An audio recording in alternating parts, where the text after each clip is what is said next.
Welcome to CRB9 news. Alluri జిల్లా ముంచంగపుట్టు మండలంలో ముందస్తు సమాచారం మేరకు ముంచంగపుట్టు పోలీసు లబ్బూరు జంక్షన్ వద్ద 350 కిలోల గంజాయి పట్టుకోవడం జరిగిందని, సుమారుగా దాని విలువ 17,50,000 ఉంటుందని జిల్లా ఎస్పీ వారు మీడియా సమావేశంలో తెలియజేశారు. ఉన్న వ్యక్తులను ఆపి తనిఖీ చేయగా దాదాపు 350 కేజీల గాంజాయి ఇందులో మనకు దొరికిందండి. సో ఇందులో గాంజాయి ఎక్కడ కొన్నారంటే వీళ్ళు ఈ జోలాగూడ అన్న విలేజ్ ఏదో ఇది ఒడిశా సంబంధించిన విలేజ్. ఇక్కడ వీళ్ళు గాంజాయి కొన్నారు. సో ఇందులో మొత్తం 5 మంది ముద్దాయిలు. A1 ఎవరైతే ఉన్నారో గొల్లూరి సోమనాథ్ అండ్ A4 ఎవరైతే ఉన్నారో కిల్లో గొప్ప, వీళ్ళిద్దరూ కూడా ఒడిశాకి వెళ్ళి ఒడిశాలో గాంజాయిని ప్రొక్యూర్ చేసి, ఇతను ఎవరైతే ఈ A3 ఎవరైతే ఉన్నారో A3 పేరు తునా నాయక్, ఇతను ఒడిశా సంబంధించిన వ్యక్తి. ఈయనకు అమ్మాలని చెప్పి వీళ్ళ ప్లాన్.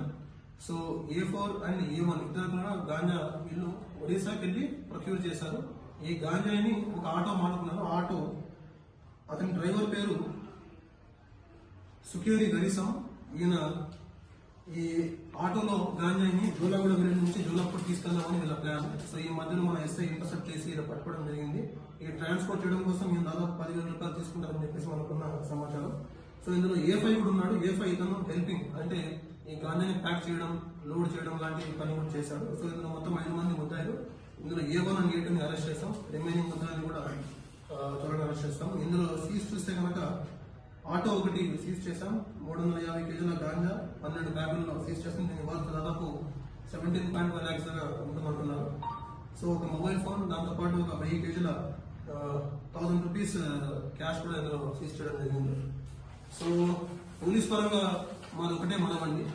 సో ఈ గాంజాకి సంబంధించి ఏదైనా మీరు అఫెన్స్ చేస్తే మీ మీద ఫైనాన్షియల్ ఇన్వెస్టిగేషన్ ఇప్పుడు కొత్తగా గత సంవత్సరం మనం మొదలు పెట్టాం. ఈ ఫైనాన్షియల్ ఇన్వెస్టిగేషన్ ఏంటంటే, ఎవరైతే గాంజా కల్టివేట్ చేసి కానీ గాంజా ట్రాన్స్పోర్ట్ చేసి కానీ దాని మీద వచ్చిన లాభంతో ఆ అమౌంట్తో వీళ్ళు ఏదైనా ఈ ఆస్తులు కానీ పర్చేస్ చేస్తే వాటిని మనం జప్తు చేస్తున్నాం. దీని రీసెంట్ ఎగ్జాంపుల్ మనము ఈ పాడేరులో కిల్లో వాసుగా ఉన్న వ్యక్తి దాదాపు అతను 1.5 crores సంబంధించిన ఆస్తి ఈ గాంజాకి సంబంధించిన దాంతో సంపాదించాడు. ఆ మొత్తం దాన్ని కూడా మనము ఫ్రీజ్ చేయడం జరిగింది.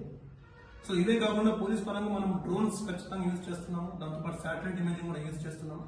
ఎటువంటి పరిస్థితుల్లో కూడా గాంజా కల్టివేషన్ ఉంటే ఆ కన్సర్న్ పర్సన్స్ మీద మనం కేసు బుక్ చేయడం జరుగుతుంది. కాబట్టి సో ప్రజలందరూ కూడా గాంజా జల్లికి వెళ్ళకండి. అండ్ ఆల్సో కంటిన్యూగా మనం day and night dynamic vehicle checking అని ప్రతి పోలీస్ స్టేషన్ పరిధిలో కూడా వెహికల్ చెకింగ్ పెడుతున్నాం.